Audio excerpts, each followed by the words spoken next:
Welcome students. Techniques in biotechnology के आज के लेक्चर में हम डिस्कस करेंगे गैस क्रोमेटोग्राफी। तो बच्चों, सबसे पहले डिस्कस करते हैं गैस क्रोमेटोग्राफी की हिस्ट्री के बारे में। गैस क्रोमेटोग्राफी की डिस्कवरी जॉन पोर्टर मार्टिन नाम के एक साइंटिस्ट ने की थी और आगे चल के इन्हें नोबेल प्राइज़ भी दिया गया। इनको father of modern gas chromatography भी कहा जाता है।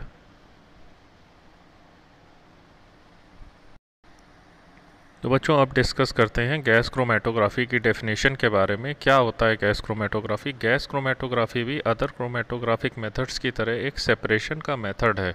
मतलब कि किसी एक मिक्सचर में से अगर कुछ सॉल्यूट्स या कुछ कंपाउंड्स हमको अलग करने होंगे तो उसके लिए हम गैस क्रोमेटोग्राफी का यूज़ करते हैं।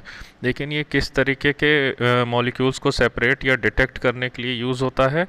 उन चीज़ों को जो गैसियस फॉर्म में हो या वोलेटाइल सब्सटेंस को सेपरेट करने के लिए इसका यूज़ होता है। वोलेटाइल सब्सटेंस क्या सब्सटेंस होते हैं? वोलेटाइल सब्सटेंस वो सब्सटेंस होते हैं जो कि नॉर्मल टेम्परेचर पे भी इवेपोरेटेड हो जाते हैं, यानी कि गैसियस फॉर्म में चेंज हो जाते हैं। इसमें क्या होता है कि इस क्रोमेटोग्राफी को गैस क्रोमेटोग्राफी इसलिए भी कहा जाता है क्योंकि इसमें मोबाइल फेज जो होता है वो एक कैरियर गैस होती है। कैरियर गैस क्या होती है? एक तरीके की इनर्ट गैस होती है। वो कैसी गैस होती है? जो कि किसी से भी रिएक्ट ना करे, किसी भी मॉलिक्यूल से रिएक्ट ना करे। और ये कि कौन कौन सी गैसेस हो सकती हैं हम लोगों ने पढ़ा है, जैसे कि आर्गन हो सकती है, हीलियम हो सकती है, हाइड्रोजन हो सकती है। ये सारी इनर्ट गैसेस होती हैं। नाइट्रोजन हो सकती है। तो ये सारी गैसेस गैस क्रोमेटोग्राफी में यूज़ की जाती हैं। तो देखिए, गैस क्रोमेटोग्राफी दो तरीके की होती है। एक होती है गैस सॉलिड क्रोमेटोग्राफी। देखिए यहाँ पे क्या है, गैस भी है और सॉलिड भी है। तो जैसा कि नाम से ही पता चल रहा है, तो गैस यहाँ पे क्या होती है, गैस क्रोमेटोग्राफी में हर एक गैस क्रोमेटोग्राफी में गैस जो है वो क्या होगी, वो मोबाइल फेस होगी, तभी इसका नाम गैस क्रोमेटोग्राफी है। लेकिन यहाँ पे क्या है, गैस सॉलिड क्रोमेटोग्राफी है, तो गैस हो गई मोबाइल फेज और सॉलिड हो गया स्टेशनरी फेज हो गया। तो इसमें क्या होता है, सॉलिड स्टेशनरी फेज होता है। दूसरा फॉर्म जो सबसे इम्पॉर्टेंट फॉर्म है और सबसे ज़्यादा यूज़ किया जाता है, उसको हम कहते हैं गैस लिक्विड क्रोमेटोग्राफी। तो यहाँ क्या हुआ कि गैस मोबाइल फेज हो गया और लिक्विड क्या हो गया, स्टेशनरी फेज हो गया। मतलब यहाँ पे कोई लिक्विड जो है वो स्टेशनरी फेज की तरह वर्क करेगा। अब देखिए बच्चों, गैस सॉलिड क्रोमेटोग्राफी का जो प्रिंसिपल है वो होता है एडजॉर्प्शन, और गैस लिक्विड क्रोमेटोग्राफी का जो प्रिंसिपल होता है वो होता है पार्टीशन। तो एडजॉर्प्शन और पार्टीशन के बारे में हम पहले ही डिस्कस कर चुके हैं। एडजॉर्प्शन क्या होता है, स्टेशनरी फेज में कितना ज़्यादा एडजॉर्प्शन हो रहा है, यानी कितने मॉलिक्यूल्स चिपक रहे हैं, ये चीज़ होती है एडजॉर्प्शन। और पार्टीशन क्या होता है कि सॉलिड फेज और स्टेशनरी फेज, मतलब स्टेशनरी फेज या मोबाइल फेज में के बीच में कितना पार्टीशन हो रहा है, कौन से मॉलिक्यूल स्टेशनरी फेज पे हैं और कौन से मॉलिक्यूल मोबाइल फेज में अलग हो रहे हैं, इस चीज़ को हम कहते हैं पार्टीशन। तो गैस लिक्विड क्रोमेटोग्राफी का जो प्रिंसिपल है वो है पार्टीशन है। और गैस सॉलिड क्रोमेटोग्राफी सबसे ज़्यादा यूज़ नहीं होती है क्योंकि स्टेशनरी फेजेस जो हैं वो बहुत कम अवेलेबल हैं। इसीलिए गैस लिक्विड क्रोमेटोग्राफी ही ज़्यादा यूज़ होती है क्योंकि लिक्विड स्टेशनरी फेजेस हमारे पास अवेलेबल ज़्यादा हैं। और इसीलिए solid chromatography, gas solid chromatography का यूज़ बहुत कम होता है। अब देखिए, एक चीज़ ये है कि जो भी कंपाउंड्स हमें आइसोलेट करने हैं या सेपरेट करने हैं गैस क्रोमेटोग्राफी की मदद से, तो उनमें दो प्रॉपर्टीज़ होना बहुत ज़रूरी है। एक है वोलेटिलिटी, मतलब वो सारे कंपाउंड जो हैं वो वोलाटाइल होने चाहिए, मतलब इवेपोरेट हो जाने चाहिए वो नॉर्मल टेम्परेचर पे। दूसरी चीज़ क्या होनी चाहिए, वो सारे थर्मोस्टेबल होने चाहिए। थर्मोस्टेबल का मतलब ऐसा ना हो कि हीट करने पे वो मॉलिक्यूल्स डिग्रेड हो जाएं या वो सॉल्यूट हीट करने पे डिग्रेड हो जाएं। तो ऐसे चीज़ें जिनमें ये दो प्रॉपर्टीज़ नहीं होंगी, ऐसे मॉलिक्यूल्स जिनमें ये दो प्रॉपर्टीज़ एग्जिस्ट नहीं करती होंगी, उनका सेपरेशन हम गैस क्रोमेटोग्राफी से नहीं कर सकते हैं। अब देखिए, गैस क्रोमेटोग्राफी के क्या क्या कंपोनेंट्स होते हैं ये एक बार डिस्कस कर लेते हैं। देखिए, इसमें पहली चीज़ जो होती है, सभी क्रोमेटोग्राफीज़ की तरह इसमें एक मोबाइल फेज़ होता है। तो यहाँ पे मोबाइल फेज़ क्या होता है, एक गैस होती है। इस गैस को हम कैरियर गैस भी कहते हैं। ये किस तरह की गैस होती है, ये एक इनर्ट गैस होती है। इनर्ट गैस का मतलब कि ये किसी भी मॉलिक्यूल से रिएक्ट नहीं कर सकती है। तो इस तरीके की कौन सी गैसेस होती हैं, आर्गन हो सकती है, हाइड्रोजन हो सकती है, हीलियम हो सकती है, और नाइट्रोजन हो सकती है। तो ये 4 गैसेस और अदर भी इनर्ट गैसेस मोबाइल फेस की तरह यूज़ होती हैं गैस क्रोमेटोग्राफी में। दूसरी चीज़ क्या होगी, स्टेशनरी फेज होगा यहाँ पे। जैसे अदर क्रोमेटोग्राफीज़ में, सभी क्रोमेटोग्राफीज़ में ये 2 चीज़ें हमने पढ़ी हैं कि कॉमन है, एक मोबाइल फेस का होना और दूसरा स्टेशनरी फेस का होना। तो यहाँ पे स्टेशनरी फेस क्या हो सकता है, PEG यानी पॉलीथेराइलिन ग्लाइकॉल हो सकता है। दूसरा क्या हो सकता है, ईस्टर्स हो सकते हैं। फिर क्या हो सकता है, एमाइड्स हो सकते हैं, हाइड्रोकार्बन्स हो सकते हैं और पॉलीसिलॉक्सेन्स हो सकते हैं। ठीक है, उसके बाद क्या होता है कि तीसरी चीज़ यहाँ पे होती है कॉलम। जब हमको सेपरेशन करना है तो जैसे HPLC में हमने देखा था एक कॉलम होता था, बाकी अदर क्रोमेटोग्राफीज़ में भी जैसे एफिनिटी क्रोमेटोग्राफी में भी और बाकी क्रोमेटोग्राफी में भी कॉलम होता था। यहाँ पे एक स्पेशल कॉलम होता है। तो वो कॉलम कैसा होता है, वो ग्लास का बना भी हो सकता है और स्टेनलेस स्टील का बना भी हो सकता है। कॉलम की यहाँ प्रॉपर्टी ये होनी चाहिए कि वो किसी भी इनर्ट मटेरियल का बना हो, मतलब ऐसे मटेरियल का बना हो जो कि सॉलिड ये स्टेशनरी फेस से रिएक्ट ना कर जाए। उसके बाद क्या होता है, यहाँ पे एक इम्पॉर्टेंट चीज़ है कॉलम ओवेंस। इसमें क्या होता है बच्चों की, एक ओवन अटैच होता है इस क्रोमेटोग्राफी में। एक कॉलम ओवन अटैच होता है। तो वो ओवन क्या करता है, ओवन का जैसे कि हमने फंक्शन पहले भी पढ़ रखा है कि ओवन का फंक्शन होता है हीट प्रोवाइड करना। तो यहाँ पे क्या होता है, कॉलम को ये हीट प्रोवाइड करता है। हीट प्रोवाइड करने से क्या होता है कि जो लिक्विड या सॉलिड चीज़ें हैं जिसको हमें सेपरेट आउट करना है गैस क्रोमेटोग्राफी से, तो उसका यहाँ पे ये इवेपोरेशन करता है। गर्म करके उन चीज़ों को हम इवेपोरेट करते हैं। तो ये काम हो गया कॉलम ओवन का। देखिए इसका क्या है, सैंपल को वेपर फॉर्म में कन्वर्ट करना। और यहाँ पे क्या है कि ये कॉलम का टेम्परेचर कंट्रोल करता है, मतलब टेम्परेचर के कॉलम के टेम्परेचर को ये घटाता या बढ़ाता है। अब देखिए कॉलम कौन सी जगह होती है, कॉलम वो कंपोनेंट होता है जहाँ पे सेपरेशन होता है। अब जब सेपरेट आउट हो गए सॉल्यूट्स तो उसके बाद क्या होना होगा, उसके बाद उनका डिटेक्शन करना होगा। तो उसके लिए यहाँ पे भी जैसे HPLC में डिटेक्टर्स होते थे वैसे यहाँ पर भी डिटेक्टर्स मौजूद होते हैं। तो यहाँ किस किस तरह के डिटेक्टर्स यूज़ हो सकते हैं, मास स्पेक्ट्रोमीटर डिटेक्टर यहाँ पे यूज़ हो सकता है। जब ये मास स्पेक्ट्रोमीटर के साथ जब कनेक्टेड होता है तो इस टेक्निक का नाम हो जाता है GCMS, gas chromatography mass spectrometry. उसके बाद यहाँ flame ionisation detector FID detector का भी यूज़ हो सकता है। थर्मल कंडक्टिविटी डिटेक्टर का भी यूज़ हो सकता है। इलेक्ट्रॉन कैप्चर का भी डिटेक्टर का भी यूज़ हो सकता है। एटॉमिक एमिशन डिटेक्टर का भी यूज़ हो सकता है। केमिल्यूमिनेसेंस डिटेक्टर का भी यूज़ हो सकता है और फोटो आयोनाइजेशन डिटेक्टर का भी यूज़ हो सकता है। तो ये सारे जो क्लासेस हैं, ये इतने सारे टाइप के डिटेक्टर यहाँ पे गैस क्रोमेटोग्राफी में हम यूज़ कर सकते हैं।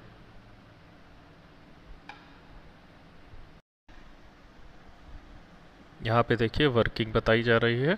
तो वर्किंग इसकी कैसे होती है कि ये इस पिक्चर में दिख रहा है कि ये सारे कंपोनेंट्स दिख रहे हैं गैस क्रोमेटोग्राफी के। यहाँ पे क्या हो गया, एक गैस का सिलेंडर है, कॉलम ओवन है, डिटेक्टर है और रिकॉर्डर है। यहाँ पे क्या है, ये इंजेक्टर पोर्ट है। तो यहाँ पे क्या होता है, इस सिलेंडर में कोई इनर्ट गैस फिल्ड रहती है। सिलेंडर से फ्लो होता है गैस का, यहाँ पे फ्लो कंट्रोलर है, यहाँ पे हम गैस को कम या ज़्यादा कर सकते हैं। उसके बाद क्या होता है, ये गैस यहाँ पे जैसे फ़्लो कर रही है, गैस क्या होती है, गैस यहाँ पे मोबाइल फेस की तरह वर्क करती है। यहाँ से सिलेंडर से गैस निकलती है और कॉलम में फ़्लो होती है। यहाँ पे क्या होता है, एक इंजेक्टर पोर्ट होता है। इंजेक्टर पोर्ट में क्या होता है, यहीं से सैंपल को इंजेक्ट किया जाता है, सैंपल यहाँ से डाला जाता है कॉलम क्रोमेटोग्राफी में। उसके बाद क्या होता है, कॉलम ये जो सैंपल होता है ये यहाँ पे एक सर्कुलर कॉलम होता है। ये कॉलम इतना राउंड इसलिए है क्योंकि इसका एरिया ज़्यादा करने के लिए इसको इस तरीके का बनाया गया है। यहाँ पे देखिए कॉलम इस तरीके से, इसका एरिया उतनी ही जगह पे ज़्यादा कॉलम हो गया। और ये कॉलम एक ओवन के अंदर होता है, मतलब इस कॉलम को हम जब चाहें तब गर्म कर सकते हैं, जब चाहें तब इसका टेम्परेचर घटा या बढ़ा सकते हैं। अब देखिए होता क्या है, इंजेक्टर पोर्ट से सैंपल एंटर कराया जाता है सिस्टम में। उसके बाद क्या होता है, सैंपल वेपोराइज होता है, क्योंकि यहाँ कॉलम ओवन जो है वो हीट करता है कॉलम को। हीट करने से क्या होता है, क्योंकि वोलेटाइल मटेरियल है तो वो किस में कन्वर्ट हो जाएगा, वेपर में कन्वर्ट हो जाएगा, यानी कि गैस में कन्वर्ट हो जाएगा। और यहाँ से गैस फ्लो कर रही है, जो सिलेंडर से गैस आई वो अब कॉलम में फ़्लो कर रही है, जैसा कि मैंने पहले बताया था। तो अब क्या होता है, गैस के साथ, गैस क्या है, हमारा मोबाइल फेज़ है, गैस के साथ ये वोलेटाइल मटेरियल जो है वो मिक्स हो जाता है। उसके बाद क्या होता है, इसमें सेपरेशन होता है, और फिर आगे जाके यहाँ पे डिटेक्टर पे ये डिटेक्ट होता है, और फिर पीक के फॉर्म में रिकॉर्डिंग होती है। जो भी हमारे सॉल्यूट्स हैं उन सब की अलग अलग पीक आती है। तो यहाँ पे क्या होता है कि जो छोटे मॉलिक्यूल्स हैं, छोटे मॉलिक्यूल्स पहले हीट हो जाएंगे। जब भी हीटिंग की जाएगी तो छोटे मॉलिक्यूल्स में रैंडमाइजेशन ज़्यादा होगा, तो छोटे मॉलिक्यूल्स पहले निकल जाएंगे और बड़े मॉलिक्यूल्स बाद में निकलेंगे। इसके अलावा एक फंडा और होता है, वो फंडा ये होता है कि स्टेशनरी फेज से जिन मॉलिक्यूल्स का इंटरेक्शन ज़्यादा होगा वो रिटार्ड हो जाएंगे, और जिनका इंटरेक्शन कम होगा स्टेशनरी फेज से वो पहले निकल जाएंगे। देखिए इन्हीं पॉइंट्स को यहाँ पे बताया गया है फिर से, कि सारे सैंपल जो हैं वो जब सैंपल हीट होंगे उसके बाद वो फ्लो हो जाएंगे इनर्ट गैस के साथ। उसके बाद कंपोनेंट्स जो रिकॉर्ड होंगे, कंपोनेंट्स जो हमारे डिटेक्ट होंगे वो पीक की तरीके से रिकॉर्ड होंगे, और जैसे जैसे वो कॉलम से निकलते जाएंगे अलग अलग होके, तो डिटेक्टर में डिटेक्टर उन्हें डिटेक्ट करेगा, और रिकॉर्डर यानी कि कंप्यूटर में पीक्स बनते जाएंगे। उसके बाद यहाँ पे फंडामेंटल बताया गया है कि जो कंपोनेंट मोर सोल्यूबल होंगे स्टेशनरी फेज़ में, स्टेशनरी फेज़ क्या है, ये गैस लिक्विड क्रोमेटोग्राफी के बारे में हम बात कर रहे हैं। तो यहाँ स्टेशनरी फेज़ क्या है, यहाँ पे स्टेशनरी फेज़ लिक्विड है और मोबाइल फेज़ गैस है। तो जो कंपोनेंट्स ज़्यादा सोल्यूबल होंगे उस लिक्विड में यानी उस स्टेशनरी फेज़ में, वो रिटार्ड कर जाएंगे या स्लोअर मूव करेंगे, ठीक। और उसके बाद क्या होगा, जो कंपोनेंट लेस सोल्यूबल होंगे स्टेशनरी फेज़ में वो क्या होगा, वो गैस के साथ निकल जाएंगे, तो इसलिए वो फास्ट ट्रेवल करेंगे। यहाँ पे क्या होता है कि जितने भी कंपोनेंट होते हैं सैंपल में उतने ही पीक्स बनते हैं। जैसे मान लीजिए कहीं पे 10 सैंपल हैं किसी मिक्सचर में, तो हमें गैस क्रोमेटोग्राफी का जो रिज़ल्ट होगा कंप्यूटर पे उसमें हमें 10 पीक मिलेंगे। यहाँ पे जो पीक का एरिया होता है, जैसे HPLC में पीक के एरिया से ही क्वांटिटी पता चलती थी किसी सॉल्यूट की, तो वही चीज़ यहाँ पे भी है, कितने अमाउंट में प्रेजेंट है कोई कंपोनेंट, वो पीक का एरिया कितना ज़्यादा है उस चीज़ से पता चलेगा। और रिटेंशन टाइम की वजह से ही यहाँ पे हमको पता चलता है कि कौन सा कंपाउंड है जो कंपाउंड निकला है, क्योंकि ये चीज़ स्टैंडर्ड से हमें पहले ही पता रहती है कि एक डेटा हमारे पास रहता है। मान लीजिए कोई कंपाउंड जैसे 10 मिनट पे A कंपाउंड निकलता है, 20 मिनट पे B कंपाउंड निकलता है, तो ये चीज़ हमें पता रहती है। तो जब हम अननोन मिक्सचर रन करते हैं तो 10 मिनट पे जो चीज़ आती है तो हम मान लेते हैं कि ये A होगी, और 20 मिनट पे जो चीज़ निकलती है हम मान लेते हैं ये B होगी। ये हमारा पहले से डेटा हमारे पास मौजूद रहता है। देखिए कुछ इस तरीके की पीक हमें ऑब्जर्व होती है। यहाँ पे क्या है, ये एक्स एक्सिस है, ये वाई एक्सिस है, यहाँ पे एब्जॉर्प्शन है, और यहाँ पे रिटेंशन टाइम के अगेंस्ट में ये पीक प्लॉट होती है। तो जैसे ये अलग अलग पीक्स हैं तो इसका मतलब ये है कि ये अलग अलग कंपोनेंट्स हैं मिक्सचर के। रिटेंशन टाइम हमने पहले ही डिस्कस किया था। रिटेंशन टाइम वो टाइम होता है जितने टाइम तक कोई भी सल्यूट कॉलम के अंदर रह सकता है, या जितने टाइम तक कोई भी सल्यूट कॉलम में बाइंडेड रहता है उस टाइम को हम रिटेंशन टाइम कहते हैं। तो अलग अलग टाइम पे अलग अलग सल्यूट निकलते हैं, क्योंकि उनकी बाइंडिंग कैपेसिटी या उनकी पार्टीशन कैपेसिटी अलग अलग होती है, इसलिए ये अलग अलग टाइम पे हमें अलग अलग कंपोनेंट्स के पीक मिलते हैं।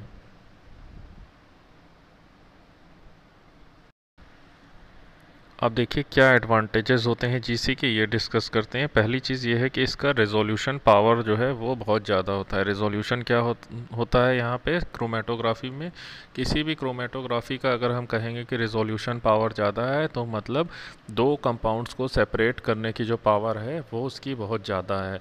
तो यहाँ पे दो सॉल्यूट या दो कंपाउंड को सेपरेट आउट करने की पावर इस क्रोमेटोग्राफी की बहुत ज़्यादा है। दूसरी चीज़ क्या है कि इसकी सेंसिटिविटी बहुत ज़्यादा है, ये बहुत ही सेंसिटिव है। ये एक माइक्रो मेथड है। माइक्रो मेथड का मतलब यहाँ पे बहुत कम सैंपल हमें चाहिए है। ऐसा नहीं है कि हमें सैंपल लीटर्स में चाहिए हो या मिलीलीटर्स में चाहिए हो तभी हम कर पाएँ। यहाँ पे हम बहुत कम सैंपल को भी यूज़ करके यहाँ पे हम अपनी एनालिसिस कर सकते हैं या पता लगा सकते हैं कि इसमें क्या क्या कंपाउंड्स हैं प्रेजेंट किसी भी मिक्सचर में। दूसरी चीज़ क्या है, ये एनालिसिस बहुत फास्ट होती है इसलिए क्योंकि यहाँ पे गैस यूज़ की जा रही है। गैस को किसी भी प्रेशर देने की ज़रूरत नहीं है, गैस अपने आप ही बहुत तेज़ मूव कर सकती है। उसके बाद इसकी जो एक्यूरेसी है और प्रिसीजन है वो बहुत अच्छा होता है इस मेथड का। और इस मेथड से क्वालिटेटिव यानी किसी भी चीज़ की क्वालिटी यानी कि क्या क्या चीज़ें प्रेजेंट हैं वो भी पता लगा सकते हैं, और क्वांटिटेटिव कितने अमाउंट में प्रेजेंट हैं, कितना उसका रेशियो है उस मिक्सचर में, ये भी हम पता लगा सकते हैं। देखिए अब इसकी एप्लीकेशंस को थोड़ा सा डिस्कस कर लेते हैं। यहाँ पे क्या होता है कि एक चीज़ ये होती है कि वोलेटाइल मिक्सचर्स को सेपरेट आउट करने के लिए जीसी का यूज़ होता है। मतलब वो मटेरियल जो वोलेटाइल या वेपर फेज में आ जाते हैं उनको अगर हमें सेपरेट करना है तो हम उसको जीसी से कर सकते हैं। दूसरी चीज़, अगर हमें प्यूरिटी पता करनी है, प्यूरिटी कैसे पता करेंगे? अगर सिंगल पीक आएगी इसका मतलब वो कंपाउंड प्योर है। अगर मल्टीपल पीक वहाँ पे आने लगेंगी तो इससे पता चल जाएगा कि इसमें कुछ इम्प्योरिटी भी प्रेजेंट है। तो किसी भी कंपाउंड की प्योरिटी को पता करने के लिए भी हम इस टेक्निक का यूज़ करते हैं। उसके बाद क्या होता है कि ये अलग अलग इंडस्ट्रियल फील्ड्स में यूज़ हो सकती है, जैसे कि फार्मास्यूटिकल इंडस्ट्री में भी यूज़ होती है ड्रग में प्यूरिटी का पता करने के लिए, उसके कंपोजिशन को पता करने के लिए, कॉस्मेटिक्स की चेकिंग के लिए ये यूज़ होती है। एनवायरनमेंट में टॉक्सिन्स प्रेजेंट हैं या नहीं हैं तो एनवायरनमेंट के सैंपल को हम कलेक्ट करके उसमें चेक कर सकते हैं कि कौन कौन सी चीज़ें यहाँ पे प्रेजेंट हैं, या वोलेटाइल ऑर्गेनिक कंपाउंड्स वगैरह जो होते हैं वीओसीज वगैरह, वो सारी चीज़ें हम पता कर सकते हैं जीसी के थ्रू। उसके बाद क्या होता है कि ह्यूमन में ब्लड में, सलाइवा में और बहुत सारे ऐसे सेक्रीशंस होते हैं जिसमें वोलेटाइल ऑर्गेनिक मॉलिक्यूल होते हैं, ऑर्गेनिक वोलेटाइल्स होते हैं। तो इन चीज़ों को भी जब हमें क्वांटिफाई करना होता है या डिटेक्ट करना होता है तो हम जीसीएमएस का यूज़ करते हैं। तो बच्चों आज की क्लास इतनी ही। अगर आपको कोई भी डाउट हो तो आप लोग कमेंट सेक्शन में कमेंट करके पूछ सकते हैं। Thank you students.